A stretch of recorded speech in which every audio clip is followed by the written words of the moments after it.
నరసరావుపేట కాసు మహేష్ రెడ్డి నివాసంలో మీడియా సమావేశంలో మాట్లాడుతున్న కాసు మహేష్ రెడ్డి, గోపిరెడ్డి శ్రీనివాస్ రెడ్డి, విడుదల రజని.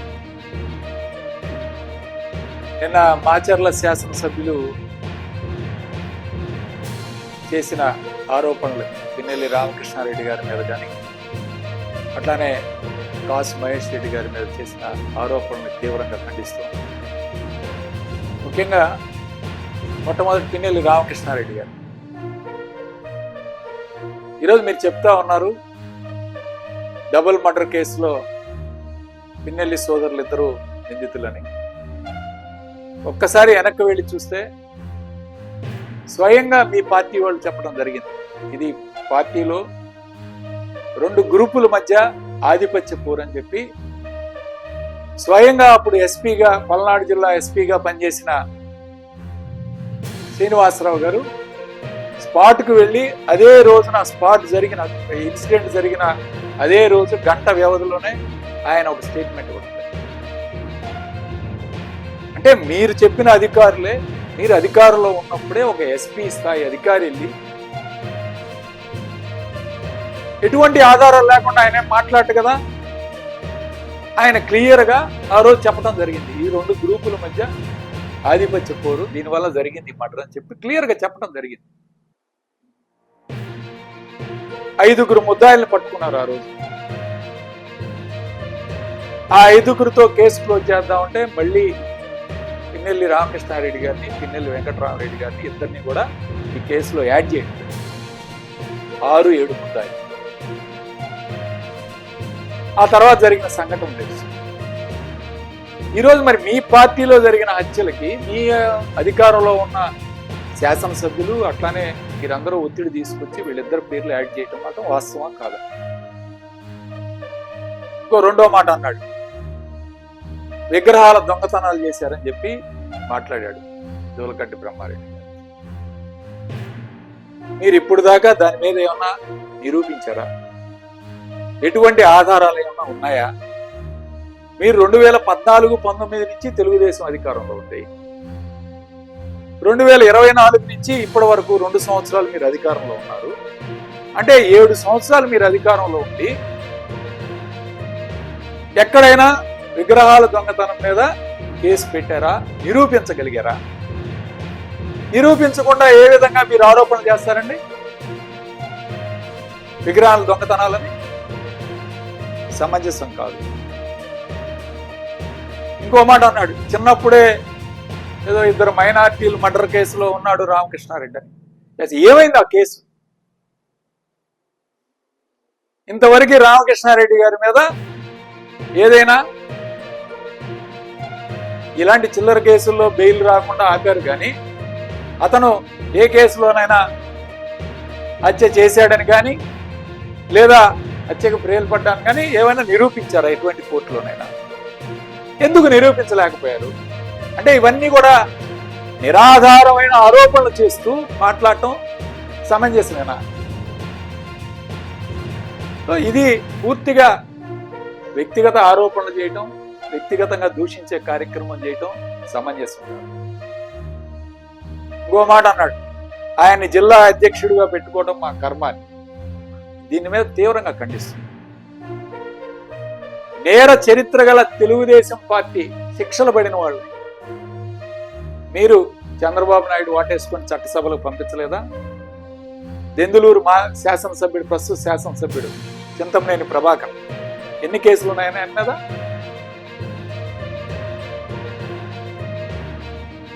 పరిటాల కుటుంబం ఎన్ని కేసులు ఉన్నాయి?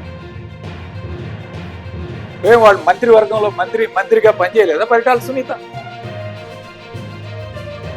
ఇవన్నీ ఒక ఏలు మా వైపు చూపిస్తే 4 ఏళ్ళు మీ వైపు. పిన్నెల్లి రామకృష్ణారెడ్డి గారి మీద ఇంతవరకు ఒక కేసులోనైనా ఆయన నిందితుడిగా పేర్కొన్నారా? లేదే. మరి మీరు ఎందుకు ఈ విధంగా ఆరోపణలు చేస్తున్నారు? ఇది సమంజసం కాదు. ఇది మా పార్టీ వ్యవహారం, మేము చూసుకుంటాం. మా పార్టీలో ఎవరికి ఇచ్చుకోవాలో ఎవరికి ఇవ్వకూడదో అది మా నాయకుడు జగన్మోహన్ రెడ్డి గారు నిర్ణయం చేస్తారు. ఈ ఎవరి పార్టీలో వాళ్ళకు ఉంటాయి. దాన్ని బట్టి ఇస్తారు. కానీ మీరేదో ఆరోపణలు చేసి ఈ విధంగా నిందలు వేసే కార్యక్రమం చేస్తే మేము మా నాయకుడు ఒకటే చెప్తా ఉన్నాం, పల్నాడు జిల్లాలో యావత్తు వైఎస్ఆర్ కాంగ్రెస్ పార్టీ కార్యకర్తలందరూ కూడా పిన్నెల్లి రామకృష్ణారెడ్డి గారి వైపు, కాసు మహేష్ రెడ్డి గారు మేమందరం కూడా కలిసికట్టుగా పోరాటం చేస్తాం. మేమందరం ఒకే మాట మీద ఒకే బాట మీద నడిచే కార్యక్రమం చేస్తాం. దీనిలో ఎటువంటి సందేహం లేదు. రెండో విషయం, కాసు కుటుంబం మీద ముద్ర వేశారు, మాట్లాడాడు, ఏదేదో మాట్లాడాడు. ప్లస్ కాలేజీ, డిగ్రీ కాలేజ్ అనేది ఎక్కడ నడవట్లేదు, మనకు తెలిసిన విషయం. డిగ్రీలో పిల్లలే జాయిన్ అవుతారు. ఈరోజు ఇంజనీరింగ్ కాలేజీలు, ఫార్మసీ కాలేజీలు వచ్చిన తర్వాత వృత్తి కోర్సు ఉంది. డిగ్రీ కాలేజీలో పిల్లలు జాయిన్ అవ్వట్లేదు. సంవత్సరానికి 10 మంది 5 మంది తోటి కాలేజీ నడపలేదు కదా. ఇలాంటి తరుణంలో ఆ యొక్క ఏదైతే హైకోర్టు నుంచి ఆర్డర్ తీసుకొని గవర్నమెంట్ దగ్గర జీవో తీసుకొని చట్టం ప్రకారం ఇది మార్పిడి చేసి దాని మీద వచ్చే ఆదాయాన్ని ఈరోజు కాలేజీ అభివృద్ధి కోసం, లేకపోతే అక్కడ స్కూల్ నడుస్తూ ఉంది, ఆ స్కూల్ మీద విద్యకి కేటాయించి దాన్ని అభివృద్ధి చేసే కార్యక్రమం చేస్తున్నాం తప్ప వేరే విషయం కాదు. కాసు బ్రహ్మానందరెడ్డి గారి గురించి, కాసు వెంకటరెడ్డి గారి గురించి మాట్లాడే అంత అనుభవం లేదు నీకు, వయసు కాదు. వాళ్ళు ఎప్పుడో వాళ్ళ పెద్ద మనుషులు చాలా పెద్దరికంగా ఈ ప్రాంతాన్ని అభివృద్ధి చేయాలని చెప్పి ఎందుకు హైదరాబాద్ నగరం అభివృద్ధి చేయడంలో ఇప్పటికీ కాసు బ్రహ్మానందరెడ్డి గారి ముద్ర అనేది చిరస్థాయిగా ఉంది. ఇన్ని ఇండస్ట్రీస్ హైదరాబాద్కి రావాలంటే ఆ రోజు కాసు బ్రహ్మానందరెడ్డి గారు చేసిన కృషి వల్ల ఈ రోజు హైదరాబాద్ ఈ విధంగా. చలనచిత్ర రంగం మద్రాసు నుంచి హైదరాబాద్ రావడానికి కాసు బ్రహ్మానందరెడ్డి గారు కీలక పాత్ర పోషించారు. ఈరోజు అన్నపూర్ణ స్టూడియోస్ కానీ, పద్మాలయ స్టూడియోస్ కానీ ఇవన్నీ స్థలం కేటాయించి ఆ రోజు కాసు బ్రహ్మానందరెడ్డి గారు. నాగార్జున సాగర్ కట్టడంలో కీలక పాత్ర పోషించి కాసు బ్రహ్మానందరెడ్డి గారు.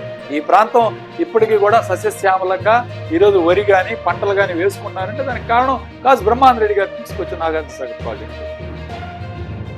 సో ఇవన్నీ తెలుసుకోకుండా ఏదో నిందలు వేసే కార్యక్రమం చేసి ఇవన్నీ చేసే కార్యక్రమం సరైన పద్ధతి కాదు.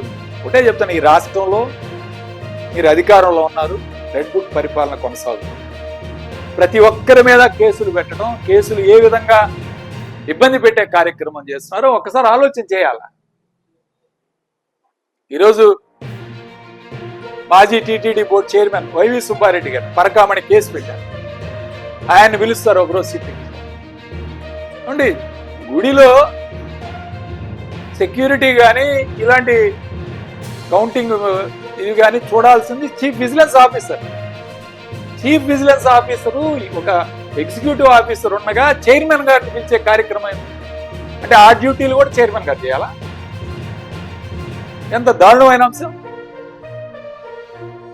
అలానే జోగి బ్రదర్స్ పాపం అన్యాయం, వాళ్ళకి ఏమీ తెలియని పాపానికి అతని చేత పేరు చెప్పి జనార్దన్ రావు చేత ఆయన లిక్కర్ కేసులో ఈరోజు ఇరికించే కార్యక్రమం చేసి ఆ కుటుంబాన్ని అందరూ కూడా ఇబ్బంది పెట్టే కార్యక్రమం. అదేవిధంగా ఈరోజు పిన్నెల్లి రామకృష్ణారెడ్డి గారిని, వెంకటరామరెడ్డి గారిని ఇబ్బంది పెట్టే కార్యక్రమం చేయొద్దని చెప్పి ఈరోజు మేము చెప్పాం. వాస్తవాలు అన్యాయంగా ఈ కేసులో ఇరికించారు, వాళ్ళ మీద ఇటువంటి చర్యలు తీసుకోవద్దని చెప్పి ఉద్దేశంతో మాట్లాడినందువలన ఈరోజు ఈ విధంగా వ్యక్తిగత దోషంలో వ్యక్తిగత ఆరోపణలు చేయడం సమంజసం కాదు, ఇది సరైన పద్ధతి కాదని చెప్పి తెలియజేస్తాం. చంద్రబాబు నాయుడు గారి నాయకత్వంలోని ఈ కూటమి ప్రభుత్వం అధికారంలోకి వచ్చిన దగ్గర నుంచి కూడా ఏ విధంగా రాష్ట్రంలో రెడ్ బుక్ రాజ్యాంగాన్ని అమలు చేస్తున్నారో మీరు అందరూ కూడా చూస్తున్నారు. మరి ఈ రోజున ఈ రెడ్ బుక్ పేరుతో ఈ యొక్క వాళ్ళ యొక్క పరిపాలన కావచ్చు, వాళ్ళు ఏ విధంగా ఈ రెడ్ బుక్ పీక్కి చేరిందో అనేటువంటి విషయాన్ని మరి మనం చూసినట్టయితే ఈరోజు ఈ పిన్నెల్లి రామకృష్ణారెడ్డి అండ్ బ్రదర్స్ని ఏ విధంగా సంబంధం లేనటువంటి కేసులో వాళ్ళని ఏ విధంగా ఇబ్బంది పెడుతున్నారో దీన్నే ఒక ఉదాహరణగా మన జిల్లాలో చూడొచ్చని తెలియజేస్తుంది. అసలు ఏంటి రెడ్ బుక్? ఈ రెడ్ బుక్ రాజ్యాంగం ఏంటంటే దీని ఎజెండా ఒకటే. ఇందులో వైఎస్ఆర్ కాంగ్రెస్ పార్టీ నాయకుల్ని, వైఎస్ఆర్ కాంగ్రెస్ పార్టీ కార్యకర్తల్ని ఎవరన్నా ఒక గాలి పోగేసుకొని కట్టుకదల్లి అది గనక స్టేషన్లో ఆ కంప్లైంట్ కనిపిస్తే ఇమీడియట్ గా దాని మీద అక్రమ కేసులు కట్టడము, అక్రమ అరెస్టు చేయడము, మరి జైళ్ళకు పంపించడం. ఇది ఈ రెడ్ బుక్ యొక్క ఎజెండా. మరి ఈ ఎజెండాని తూచా తప్పకుండా మన పల్నాడు జిల్లాలో అమలు చేస్తూ, మరి దీంట్లో భాగంగానే మనం చూసినట్టయితే గుండ్లపాడులో జరిగినటువంటి మన పల్నాడు జిల్లాలో ఆ మర్డర్కి సంబంధించి అందరికీ కూడా తెలుసు. హత్య చేసింది టీడీపీ వాళ్ళు, చనిపోయింది టీడీపీ వాళ్ళు. దీంట్లో పిన్నెల్లి బ్రదర్స్కి ఏం సంబంధం? ఈ సంబంధం లేనటువంటిది ఈ హత్యలో మరి వీళ్ళ పేర్లు చేర్చి దాన్ని ఏ విధంగా ఈరోజు ఏ పరిస్థితికి తీసుకొచ్చారో ప్రజలందరూ కూడా చూస్తూ ఉన్నారు. ఇది రెడ్ బుక్ పాలనకు, రెడ్ బుక్ రాజ్యాంగం అమలుకు పరాకాష్ఠాన్ని మనం చూడొచ్చు. మీరు చూస్తూ ఉన్నారు మన పల్నాడు జిల్లాలో ఎంతమందిని ఇబ్బంది పెట్టారు, ఎంతమంది మీద అక్రమ కేసులు కడుతున్నారు, ఎంతమంది జైలు పాలు చేస్తా ఉన్నారు. ప్రోగ్రాంలో యాక్టివ్గా కనిపిస్తే చాలు వేధింపులు పిలుస్తూ ఉంటారు స్టేషన్కి. పొద్దు నుంచి సాయంత్రం దాకా కూర్చోబెడతారు, అక్రమ కేసులు పెడతారు, అరెస్టు చేస్తారు, బెదిరిస్తున్నారు, కొడుతున్నారు, తిడుతున్నారు. ఇంకా కనపడితే ఈ ఊళ్ళో కనపడితే నీ సంగతి తేలుస్తామని చెప్పి వార్నింగ్లు ఇస్తా ఉన్నారు. అంతెందుకు నేనే ఉన్నాను, చూస్తా ఉన్నాము. ఈ సంవత్సరంన్నర నుంచి ఎన్ని అక్రమ కేసులు పెట్టారు, ఏ విధంగా వేధిస్తున్నారు, ఏ విధంగా ఇబ్బంది పెడుతున్నారు. ఇక్కడ ఉన్నటువంటి ప్రజలందరూ చూస్తున్నారు, రాష్ట్ర ప్రజలందరూ కూడా చూస్తా ఉన్నారు. మరి నేను చెప్తా ఉన్నా, మా నాయకుడు జగన్మోహన్ రెడ్డి గారు రేపు మా జగనన్న ప్రభుత్వం వచ్చాక ఖచ్చితంగా ఈ 3 సంవత్సరాల తర్వాత మా నాయకుడు జగన్మోహన్ రెడ్డి గారు, మా వైఎస్ఆర్ కాంగ్రెస్ పార్టీ అధికారంలోకి రాబోతుంది. ఖచ్చితంగా ఈ వేధిస్తున్న ఈ అక్రమ కేసులు ఒక కట్టు కదల్ని ఎవరైతే వెనకుండి మరి ముందుకు నడిపిస్తూ ప్రోత్సహిస్తున్న వాళ్ళని, అలాగే దీనికి ఆద్యం పోస్తూ ఆ కట్టు కథకు ప్రాణం పోస్తూ కేసులు పెడుతున్నటువంటి ఈ పోలీసులు ఖచ్చితంగా మిమ్మల్ని వదిలిపెట్టం. మీకు రిటర్న్ గిఫ్ట్ ఇస్తాం రేపు మా జగనన్న ప్రభుత్వం అధికారంలోకి వచ్చాక అని తెలియజేస్తున్నాం. అలాగే మనం చూస్తా ఉన్నాం కాసు మహేష్ రెడ్డి అన్న అసలు నిన్న మాట్లాడుతూ ఉన్నారు, రకరకాలుగా మాట్లాడుతూ ఉండి ఏదేదో మాట్లాడుతూ ఉన్నారు, ఏదేదో దుమ్మెత్తి పోస్తూ ఉన్నారు. అసలు కాసు కుటుంబం గురించి ఎవరైనా సర్టిఫికేట్ ఇవ్వాల్సినటువంటి అవసరం లేదు. కాసు కుటుంబం అంటే ఏంటి, కాసు బ్రహ్మానంద రెడ్డి గారి గురించి కానీ, వెంగళరెడ్డి గారి గురించి కానీ, కృష్ణారెడ్డి గారి గురించి మేమెవరూ సర్టిఫికేట్ ఇవ్వాల్సినటువంటి అవసరం లేదు. ఇక్కడ ఉన్నటువంటి మన రాష్ట్ర ప్రజలకు, అలాగే రాష్ట్రమే కాదు దేశం మొత్తం కూడా తెలుసు వీరేంటో, వీరి కుటుంబ నేపథ్యం ఏంటో, వీరు ఎలాంటి వాళ్ళని చెప్పి. ఇక్కడ ఎవరో వచ్చి ఇక్కడ దాకా వచ్చి మా కాసు మహేష్ రెడ్డి అన్న గురించి కానీ, వాళ్ళ కుటుంబం గురించి కానీ ఏదో కాసు కుటుంబం మీద బురద జల్లిపోతే వీళ్ళ గౌరవం ఏం తగ్గదు. మాట్లాడారు కదా మహేష్ రెడ్డి గారు, మొన్న కూడా మాట్లాడారు, ఈ రోజు కూడా మాట్లాడుతూ ఉన్నారు. హుందాగా పద్ధతిగా గారు అనే సంబోధించి మాట్లాడని వారు కూడా ఇప్పుడే చెప్పారు. సో కాబట్టి ఏదో వచ్చి మా మహేష్ రెడ్డి అన్నని అన్నంత మాత్రాన ఈ కుటుంబం గౌరవం, కాసు కుటుంబం గౌరవం తగ్గదు మీరు మాట్లాడినంత మాత్రాన అని చెప్పి తెలియజేసుకుంటూ ఒక్కటే చెప్తా ఉన్నాము, ఎవరైతే వాంటెడ్ గా చేస్తా ఉన్నారో, కావాల్సుకొని ఈ విధంగా చేస్తా ఉన్నారో వీళ్ళందరినీ ఎవరిని కూడా ఇక్కడ ఉన్నటువంటి ఎవ్వరం కూడా మర్చిపోము. మా జగనన్న ప్రభుత్వం అధికారంలోకి వచ్చాక అందరి సంగతి తేలుస్తామని తెలియజేస్తున్నాం. ఆయన పక్కన కూర్చున్న ఎమ్మెల్యే మా కుటుంబం గురించి చెప్తున్నా.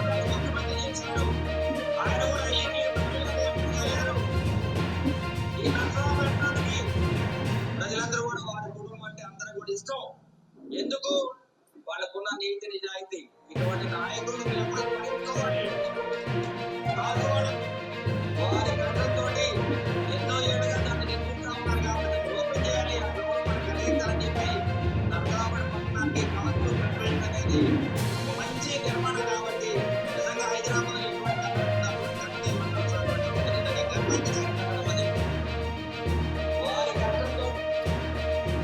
నర్సరావుపేట పట్టణంలో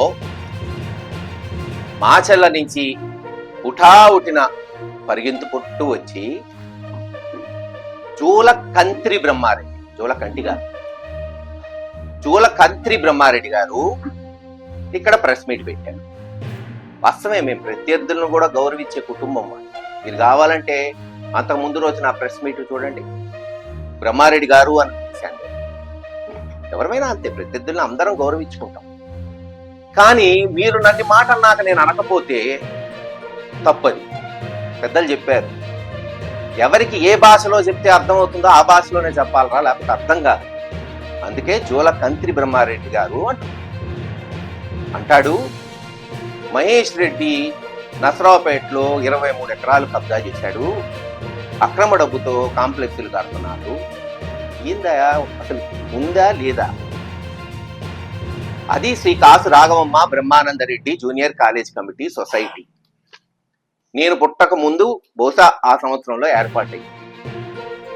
చట్టపరంగా ప్రభుత్వం నుంచి సుమారు 1,00,00,000 రూపాయలు ఆ రోజుల్లో 50 సంవత్సరాల క్రితం ఆ భూమి కొన్నారు. ఎందుకు? ఈ ప్రాంతంలో చదువు చెప్పాలి, కొంతమందికి ఉద్యోగాలు ఇవ్వాలి, వెనుకబడిన ప్రాంతం కాదు, ఎంతో మందికి ఉద్యోగాలు. ఎందుకు? శ్రీనివాస్ రెడ్డి గారు ఉన్నారు, వాళ్ళ బ్రదర్ కూడా చేశారు, బ్రదర్ కూడా అక్కడ పని, ఎంతో మంది అట్ట. నేను అడుగుతున్నా ఒకటే, అప్పుడున్న బ్రహ్మానందరెడ్డి గారు, వెంకటరెడ్డి గారు నిజంగా గనక ఆస్తులు పోగు చేసుకోవాలి అనుకుంటే, వాళ్ళు పాపం రూపాయి కూడబెట్టుకున్న 1,00,000 రూపాయలు హైదరాబాద్ జూబ్లీహిల్స్ అందరికీ తెలుసు. హైదరాబాద్ జూబ్లీహిల్స్ ప్రారంభించింది కాసు బ్రహ్మానందరెడ్డి గారు ముఖ్యమంత్రి ఉన్నప్పుడు హౌసింగ్ కాల్. ఈరోజు చంద్రబాబు నాయుడు గారు హేమీలు అందరూ ఉంటారు, లేనోళ్ళు లేరు, మాకు తప్పితే గజం స్థలం కూడా లేదు మాకు. మళ్ళీ ఇదే మొగమాటం ఎందుకు? ఆ రోజు గజం రూపాయి అంటే ఇక్కడ వాళ్ళు కొనుక్కోవాలనుకున్న 1,00,00,000 పెట్టి జూబ్లీహిల్స్ లో గజం రూపాయికి కొనుంటే 20 ఎకరాలు వచ్చేది. ఈ రోజు 3,000 కోట్ల ఆస్తి ఉండేది మా 3,000 కోట్ల ఆస్తి. కానీ అప్పుడు పెద్దలు అలా ఆలోచించాల. వాళ్ళు పుట్టిన గడ్డ, వాళ్ళకి ప్రేమ, ఆధార, అభిమానం ఇచ్చిన ప్రజలకు ఉపయోగపడాలని కాలేజ్ స్థాపించారు. Yes, aided college. కానీ ఎయిడెడ్ తీస్తూ పోయిందే ప్రభుత్వం. ఏ ప్రభుత్వం ఉన్నా, నేనేమి ఒక కాంగ్రెస్ ప్రభుత్వమో, తెలుగుదేశమో, వైఎస్ఆర్ అనట్లా, ఎయిడ్ని డిస్కంటిన్యూ చేస్తూ వచ్చారు. అప్పుడు కొంతమంది సూచన మేరకు మిగతా సొసైటీలు చాలా ఉన్నాయి. ఈరోజు మీరు పోయి ఏసీ కాలేజ్ చూడండి, హిందూ కాలేజ్ చూడండి, షాపులు కట్టి రెంట్కి ఇచ్చి ఆ రెంట్లతో జీతాలు ఇస్తున్నారు. తప్పేం లేదు, మేము అదే చేసాం. మేము ఎక్కడ ఇల్లీగల్గా చేయలేదే. లీగల్గా గవర్నమెంట్ జీవో ఇచ్చింది, 3.5 ఎకరాల్లో కమర్షియల్ చేసుకొని రెంట్లు తీసుకొని ఎడ్యుకేషన్కి వాడండి అని. సరే, అప్పుడు కొంతమంది తెలుగుదేశం నాయకులు హైకోర్టులో వేశారు. హైకోర్టులో గెలిచా, ఇదిగో హైకోర్టు ఆర్డర్. హైకోర్టు ఏం చెప్పింది? పూర్తి హక్కు ఉంది సొసైటీకి, వాళ్ళు కన్స్ట్రక్ట్ చేసుకొని కమర్షియల్ రెంట్లు తీసుకొని వాడుకోవచ్చు. మీరెవరు చెప్పడానికి తెలుగుదేశం నాయకులు? అసలు జీవో అంటే తెలుసా? హైకోర్టు అంటే తెలుసా మీకు? బ్రహ్మారెడ్డి ఏమీ తెలీదు, ఏది పడితే అది మాట్లాడారు. అలా జీవోలు తీసుకొచ్చి హైకోర్టులో గెలిచి మున్సిపాలిటీలో పర్మిషన్స్ తీసుకొని కట్టాం. తప్పేముంది దాంట్లో? ఆ రెంట్లు ఈరోజు ఎడ్యుకేషన్కి వాడుకుంటున్నాం. నేనే కొన్ని డబ్బు సంపాదించి ఒక కమర్షియల్ కట్టాలి, సొసైటీలో ఎందుకు కడతాను? ఇక్కడ అది కూడా ఆలోచిద్దాం. నాది కాదు, 1 సెంట్ అమ్మడానికి లేదు సొసైటీ. నా ముందు ఈ సొసైటీ ఉంది, నా తర్వాత ఈ సొసైటీ ఉంటుంది. మరి నాది కానప్పుడు అక్కడెందుకు కట్టాలి? ఎస్బీఐ దగ్గర, హెచ్డిఎఫ్సి దగ్గర లోన్ తీసుకొని కట్టాం. నిజంగా నేను ఒకవేళ డబ్బు సంపాదించి ఆస్తులు కూడబెట్టా అంటే హైదరాబాద్ లో కట్టుకుంటా, లేదా నర్సాపేటలో నేను అమ్ముకునేది కడతాను. కానీ అమ్మలేనిది, శాశ్వతంగా ఉండేది ఏదో బ్రహ్మానందరెడ్డి గారి పేరు మీద అది ఉంటే మా తర్వాత కూడా రెంట్లు వస్తాయి, ఆ కాలేజ్ అలా నడిచి 10 మందికి చదువు చెప్పచ్చు కాబట్టి కట్టాము. దానికి అభ్యంతరం ఏంటి? పోనీ అంతవరకు ఓకే. కాసు బ్రహ్మానందరెడ్డి గారు ఏం చేశాడు, పల్నాడికి ఏం చేశాడు, మీ నాన్న అడిగితే చెప్పేవాడు కదా. అప్పుడు నేను బొట్ల, ఆయన ముఖ్యమంత్రి ఉన్నప్పుడు నువ్వు చిన్న పిల్లోడివి, బచ్చాగాడివి. నాగార్జున సాగరు, బుగ్గవాగు, పోచంపాడు వంటి బహుళ ప్రాజెక్టులు కట్టి ఈ ప్రాంతాన్ని సస్యశ్యామలం చేశాడు. నేను చెప్పటం కాదు, తెలుగుదేశం అధ్యక్షుడు ఎన్టీ రామారావు గారు చెప్పిన క్లిప్పింగ్లు ఉన్నాయి, ఈనాడు జ్యోతి వచ్చిన పేపర్ కథనాలు ఉన్నాయి. కొన్ని వాళ్ళ మాచర్ల గురించే మాట్లాడు. మాచర్ల ఒక గ్రామం కాసు బ్రహ్మానందరెడ్డి గారు ఎంపీగా ఉన్నప్పుడు దాన్ని పట్టణం చేశాడు. చాలదా? మొత్తం పల్నాడులో ఉన్న ఒకే ఒక్క గవర్నమెంట్ డిగ్రీ కాలేజ్, ఒకే ఒక్క డిగ్రీ కాలేజ్ ఊహించండి. 1947 నుంచి ఇప్పుడు 2025 వరకు ఇన్ని సంవత్సరాల్లో, ఈ 70-80 సంవత్సరాల్లో ఉన్న ఒకే ఒక్క గవర్నమెంట్ డిగ్రీ కాలేజ్ కాసు బ్రహ్మానందరెడ్డి కాలేజ్. ఆయన ముఖ్యమంత్రిగా ఉన్నప్పుడు మాచర్లో పెట్టించారు. మీరు పెట్టారు ఒక కాలేజ్, చూపెట్టండి. మాచర్ మీరు పెట్టిన ఒక కాలేజ్ చూపెట్టు బ్రహ్మారెడ్డి, నేను చూపెడతా. ఇలా అనేక అభివృద్ధి జగన్మోహన్ రెడ్డి గారు ఉన్నప్పుడు పల్నాడు జిల్లా చేశాం, లేదు కాశకృష్ణారెడ్డి గారు ఉన్నప్పుడు గురజాల రెవెన్యూ డివిజన్ అయింది, sub division police sub division municipality అంటాడు. కృష్ణదేవరాయలు గారు హైవే తీసుకొచ్చాడు, మేము ఇప్పుడు కాదన్నాం. ఎలా వచ్చింది ఆ హైవే? ఒక మంచి పని, ఒక అభివృద్ధి జరగాలంటే ఆ పార్టీ, ఆ ముఖ్యమంత్రి నిధులు ఇస్తే వస్తాయి. నాగార్జున సాగర్ నుంచి దాచేపల్లి వరకు 400 కోట్ల హైవే నేను కృష్ణబాబు గారి దగ్గరికి పోయి 10 సార్లు తిరిగి కేంద్ర ప్రభుత్వం పెట్టే లిస్ట్ లో కిందెక్కడో ఉంటే దాన్ని పైకి తెప్పించి, ఆయన పాపం ఏ మాటగా ఆ మాట చెప్పాలి, అక్కడ సెంట్రల్ గవర్నమెంట్ దగ్గరికి పోయినప్పుడు ఇది వెనుకబడిన ప్రాంతం అండి, శాంక్షన్ చేయండి అని ఆయన కూడా పాపం రికమెండ్ చేశాడు పర్సనల్ గా.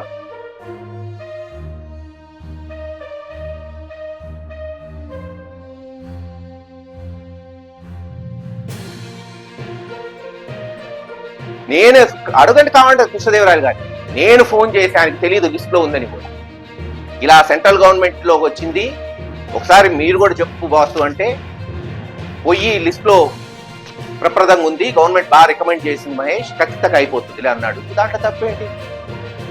మరి వైఎస్ఆర్ ప్రభుత్వం తెచ్చినట్టే కదా, అదేగా చెప్తుంది. మాట్లాడితే బహిరంగ చర్చకు వస్తాడా మహేష్ రెడ్డి? బహుశా నువ్వు చూడలేదేమో.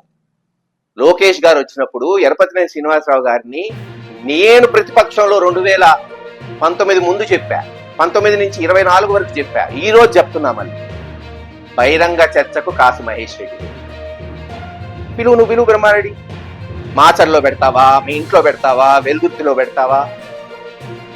కాసు మహేష్ రెడ్డి ఒక్కడే వస్తాడు, లెక్కలతో వస్తాడు, లెక్కలు తేల్చుకొని పోతాడు. నువ్వు పెట్టాలా, పెట్టామని నేను కోరుకుంటున్నా.